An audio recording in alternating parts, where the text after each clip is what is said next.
तो हमारी इस कहानी की शुरुआत में हमें बताया जाता है कि हीरोज वो होते हैं जो दुनिया से बुराई को खत्म करते हैं, लेकिन हर एक हीरो के साथ कभी ना कभी ऐसा होता है कि उसे उसका कोई अपना धोखा दे देता है या फिर वो दुश्मन के जाल में फंस जाता है। जो लोग हीरोज की असीमित ताकत से डरते हैं वो या तो उन्हें अनदेखा करते हैं या फिर उनकी बुराई करते हैं। वहीं दूसरी ओर हीरो पूरी इंसानियत को बचाने के लिए बार बार अपनी जान खतरे में डालते हैं। और ये कहानी ऐसे ही एक हीरो की है जिसने अपनी जान देकर इस दुनिया में शांति लाई। लेकिन मरते वक्त उस हीरो ने भगवान से दुआ मांगी कि जब वो अगली बार पैदा हो।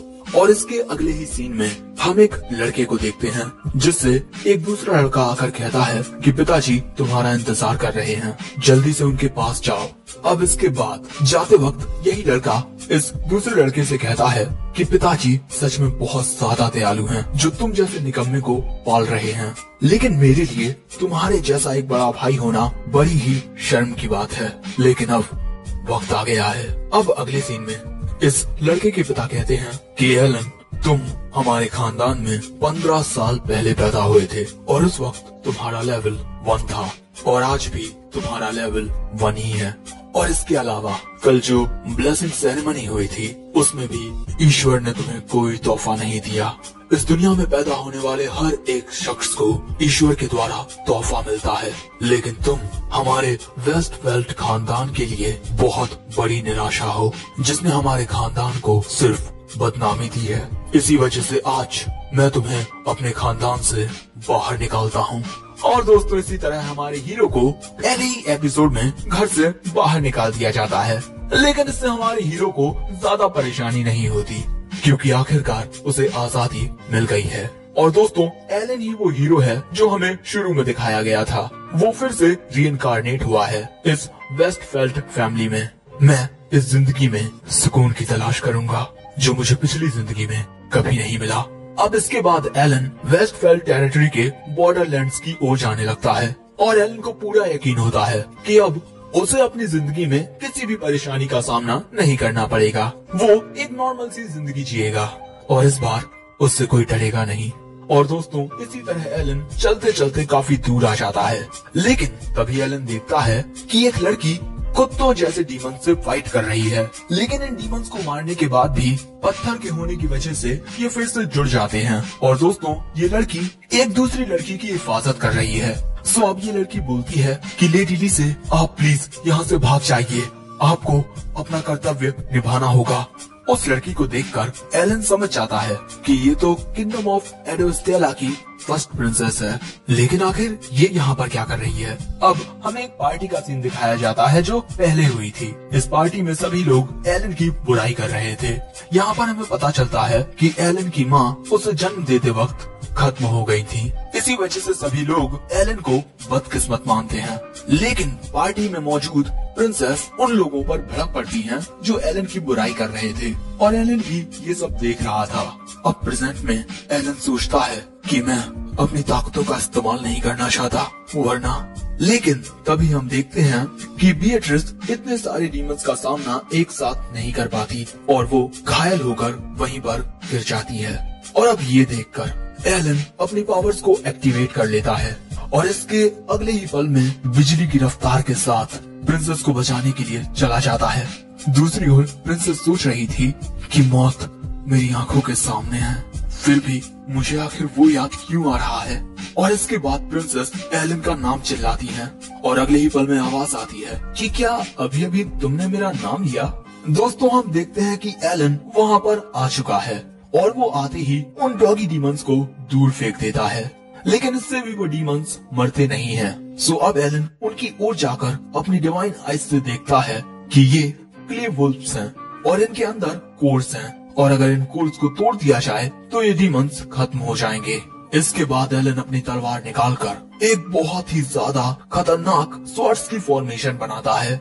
इससे एक साथ कई सारी तलवारें उन क्ले वुल्फ्स में जाकर लगती हैं, जिस वजह से वहाँ पर काफी बड़ा धमाका हो जाता है और इसी तरह एलन बड़ी आसानी से उन डीमंस को खत्म कर देता है।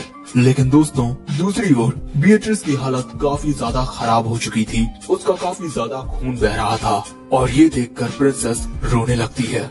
लेकिन तभी एलन बिएट्रिस के पास आकर उसके ऊपर अपने हीलिंग मैजिक का इस्तेमाल करता है, जिससे बिएट्रिस का जख्म बहुत ही आसानी से भर जाता है। ये देखकर लेडी लीसे और बिएट्रिस दोनों हैरान हो जाती हैं और पूछती हैं कि एलन आखिर ये ताकत क्या है। इनकी बातें सुनकर एलन सोचने लगता है कि मैंने ये तो नहीं बता सकता कि ये ताकतें मेरी पिछली जिंदगी की हैं। लेकिन तभी बिएट्रिस बोलती है कि कहीं ये एक ऐसा तोहफा तो नहीं है जिसके बारे में चर्च कुछ ना जानता हो। ये बात सुनकर एलन बोलता है कि अरे हाँ, यही बात है।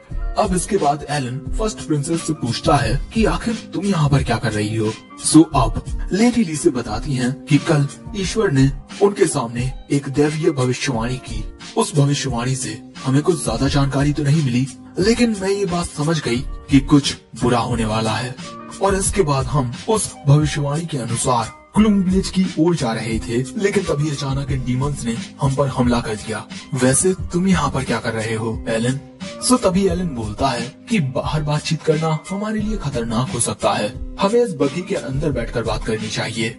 और क्योंकि बग्गी टूटी हुई थी, सो एलन उसे अपने मैजिक से रिस्टोर कर देता है और इसके बाद ये बग्गी में बैठकर आगे जाने लगते हैं। और लेडी लीसे को पता चलता है कि एलन को खानदान से निकाल दिया गया है और इसी वजह से अब वो बस ऐसे ही सफर कर रहा है। अब एलन लेडी लीसे से कहता है कि कुछ देर पहले मैंने जिस ताकत का इस्तेमाल किया वो किंगडम के लिए काफी ज्यादा यूजफुल हो सकती है, तो क्या तुम मुझे ऐसे ही जाने दोगी? सो लेडी लीसे कहती है कि मेरे लिए किंगडम से पहले मेरा दोस्त है और प्रिंसेस होने के नाते भले से ही मेरी ये बातें गलत हो सकती हैं, लेकिन किसी से जबरदस्ती कुछ करवाना बिल्कुल गलत है। अब लीसे की ये बात सुनकर एलन उसे शुक्रिया कहता है। अब इसके बाद ये तीनों गांव में पहुंच जाते हैं, लेकिन गांव में चारों ओर सन्नाटा मचा हुआ था। इसी वजह से लेडी लीसे को लगता है कि इस गांव पर जरूर से मॉन्स्टर्स ने हमला किया है। सो एलन बताता है कि उसे आसपास कोई भी मॉन्स्टर महसूस नहीं हो रहा है। ये बात सुनकर बिएट्रिस बोलती है कि जब से तुम हमारे साथ आए हो तब से हमारे सामने भी कोई मॉन्स्टर नहीं आया है। एलन बोलता है कि शायद से वो किसी चीज से डर रहे हैं। तभी इन्हें सामने कुछ लोग दिखाई देते हैं। इन लोगों के पास आकर ये तीनों देखते हैं कि एक बुढ़ा किसी को घर से धक्के मारकर बाहर निकाल देता है। और दोस्तों, ये एक लड़की होती है। इस लड़की को देखकर लेडी लीसे कहती हैं कि शायद से तुम्ही वो उम्मीद हो जिसके बारे में कहा गया था। सो तभी ये लड़की कहती है कि तुम कौन हो? हाँ? जिस पर प्रिंसेस बोलती है कि ये मैं हूँ, लीसे अडवेस्टेला। जब तुम हमारे राज्य में आई थी तब मैंने ही तुम्हें चारों ओर घुमाया था। तो ये लड़की बोलती है कि माफ करना, मैं नाम काफी जल्दी भूल जाती हूँ। इन दोनों की ऐसी बातें सुनकर एलन पूछता है कि क्या तुम दोनों एक दूसरे को जानते हो और तुम किस उम्मीद की बात कर रही हो? जिस पर बिएट्रिस बोलती है कि क्या तुमने कभी ब्रेवर तोहफे के बारे में सुना है? ये एक ऐसा स्पेशल तोहफा है जो एक जनरेशन में सिर्फ एक को मिलता है और ये तुम्हें 1000 वॉरियर्स की ताकत देता है और जिसके पास ये तोहफा होता है उसे हीरो कहा जाता है। और दोस्तों, ये है अकीरा काज़ारागी, जो कि प्रेजेंट टाइम की हीरो है। और जो भविष्यवाणी हुई थी उसमें बताया गया था कि उम्मीद के सहारे बुराई को खत्म कर दो। और वैसे दोस्तों, इसके बाद हमें ये भी पता चलता है कि अकीरा को काफी भूख लगी हुई है। सो अब इसके बाद ये सभी खाना खाने लगते हैं। अब खाना खाते वक्त अकीरा बताती है कि मैं हर जगह घूमती रहती हूँ और जब मैं इस गांव की ओर आ रही थी तब मुझे रास्ते में एक बच्ची मिली। उस बच्ची ने बताया कि उसे एक ड्रैगन के लिए सैक्रिफाइस के रूप में दिया गया है, लेकिन वो वहाँ से भाग निकली और इसी वजह से मैं इस गांव के चीफ से डिटेल्स इकट्ठा करने के लिए आई थी, लेकिन उसने मुझे धक्के मारकर घर से बाहर निकाल दिया। ये बात सुनकर लीसे को लगता है कि गांव वालों ने उस ड्रैगन से डरकर उसे सैक्रिफाइस दिया होगा, लेकिन तभी एलन बोलता है कि शायद से इन गांव वालों ने वो सैक्रिफाइस इसी वजह से दिया होगा क्योंकि उन्हें उस ड्रैगन की प्रोटेक्शन चाहिए होगी। ये काफी छोटा सा गांव है जिस पर कभी भी कोई भी मॉन्स्टर हमला कर सकता है, लेकिन अब इनकी हिफाजत करने के लिए एक ड्रैगन है। और दोस्तों, इसी ड्रैगन की वजह से यहाँ पर मॉन्स्टर्स इतने कम हैं। ये बात सुनकर अकीरा बोलती है कि हाँ, तुमने सही कहा।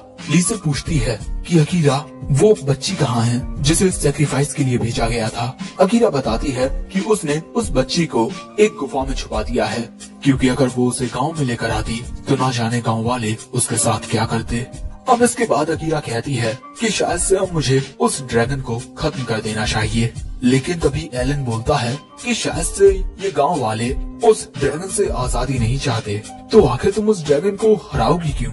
अकीरा बोलती है उस बच्ची के लिए, मैं उस बच्ची को बचाऊंगी। अब इसके बाद लीसे बोलती है कि मैं भी अकीरा के साथ जाऊंगी। अब ये बात सुनकर बीएट्रिस बोलती है कि हम अकीरा के साथ उस ड्रैगन को हराने के लिए जाने वाले हैं, यहाँ तक हमारे साथ आने के लिए शुक्रिया। लेकिन तभी एलन बोलता है कि मैं भी तुम्हारे साथ चलूंगा। लीसे बोलती है कि तुम तो अपने सफर पर हो, है ना? सो एलन बोलता है कि अपने दोस्तों को खतरे में छोड़ दूं, मैं इतना घटिया भी नहीं हूँ। अब इसके बाद ये सभी उस पहाड़ पर पहुँच जाते हैं जहाँ पर वो ड्रैगन रहता है। सो अब अकीरा इन्हें अपना प्लान बताती है कि मैं सामने से जाऊंगी और तुम सभी पीछे चले जाना, और इसके बाद हम एक साथ उस ड्रैगन पर हमला कर देंगे। सो तभी एलन बोलता है कि अगर मैं सामने से जाऊंगा तो ज्यादा बेहतर रहेगा, लेकिन अकीरा इसके लिए साफ साफ मना कर देती है, क्योंकि उसे ऐसा लग रहा था कि अगर एलन उस ड्रैगन का सामना करने के लिए जाएगा तो वो अकेला ही सब कुछ कर लेगा। एलन बोलता है कि तुम मुझे कुछ ज्यादा ही ताकतवर समझ रही हो। सो अकीरा कहती है कि मैं तुम्हें देखकर बता सकती हूँ कि तुम कोई मामूली इंसान नहीं हो, मैं तुम्हारे साथ मुकाबला करना चाहती हूँ, लेकिन ड्रैगन को हराना इस वक्त ज्यादा जरूरी है। अब ये सब कहने के बाद अकीरा प्लान के अकॉर्डिंग सामने से ड्रैगन की ओर चली जाती है। उसके जाने के बाद ये तीनों भी घूमकर पहाड़ के पीछे जाने लगते हैं। ये एक रस्सी के सहारे पहाड़ पर चढ़ रहे थे। एलन बोलता है कि संभल कर आगे बढ़ना, ओके?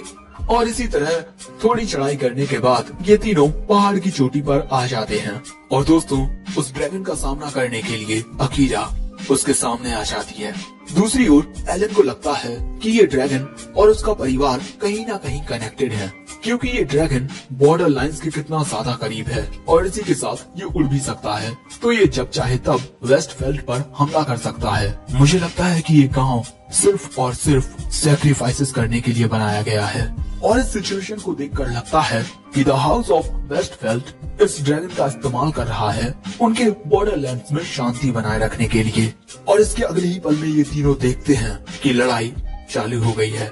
वो ड्रैगन अकीरा पर हमले करने लगा है, लेकिन अकीरा उस ड्रैगन के हमले से बचकर अपनी लाइटनिंग पावर से उस ड्रैगन पर हमला करती है। यह हमला काफी ज्यादा खतरनाक था, इसकी वजह से वहाँ पर एक काफी बड़ा धमाका हो जाता है। लेकिन इसके बाद अकीरा ये देखकर हैरान हो जाती है कि उस ड्रैगन को कुछ भी नहीं हुआ, और यहाँ पर वो ड्रैगन अकीरा की ताकत का मजाक उड़ाता है।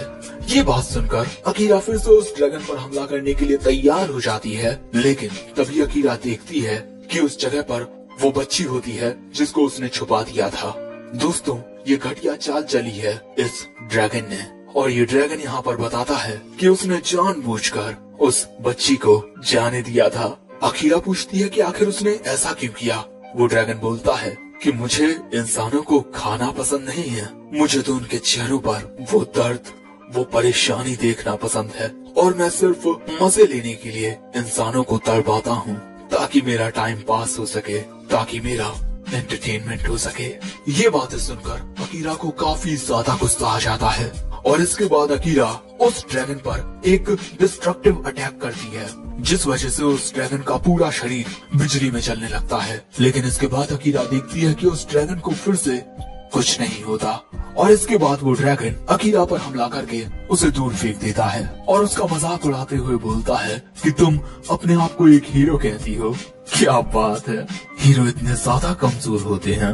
अब इसके बाद वो ड्रैगन अकीरा को खत्म करने के लिए बिल्कुल तैयार होता है, लेकिन इससे पहले कि वो ड्रैगन अकीरा पर हमला करता, एलन उस पर अटैक करके उसका एक पंख काट देता है, और वो ड्रैगन अब वहीं पर नीचे गिर जाता है। इसके बाद लीसे और बीएट्रिस अकीरा के पास आते हैं, और इसके बाद एलन फिर से उस ड्रैगन से लड़ने के लिए तैयार हो जाता है। वो ड्रैगन एलन पर हमला करने के लिए आता है।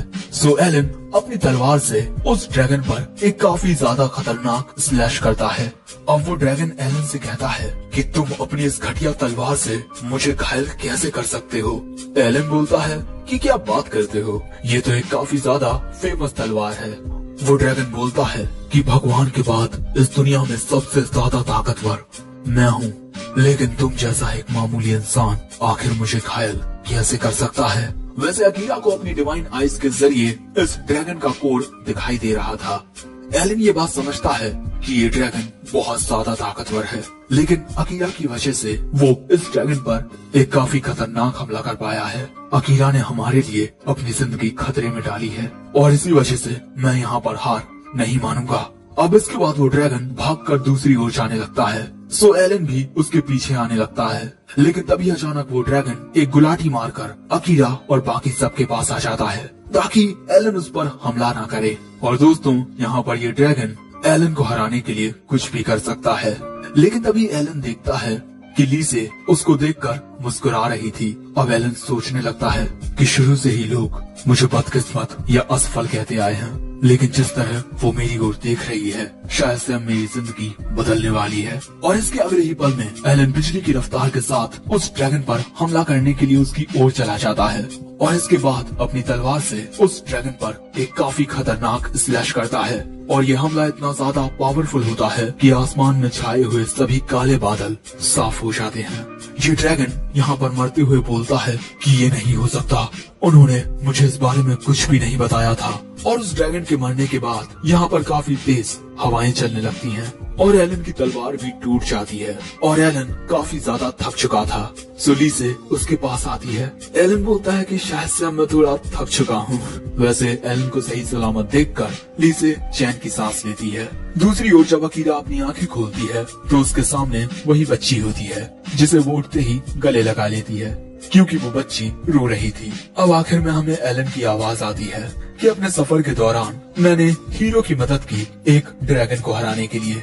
जैसी जिंदगी के बारे में मैंने सोचा था ये उससे काफी अलग है, लेकिन फिर भी ये सब काफी अच्छा है। और इसके बाद प्रिंसेस लीसे एलन की ओर अपना हाथ बढ़ाती हैं। एलन भी मुस्कुराकर उनके हाथ को थाम लेता है और इसी के साथ हमारी इस नई कहानी का एपिसोड 1 एंड हो जाता है। वैसे अगर ये एपिसोड पसंद आया हो तो लाइक करना, चैनल पर नए आए हो तो सब्सक्राइब करते जाना, कमेंट करके अपने ओपिनियन शेयर करना मत भूलना और आखिर में सायोनारा।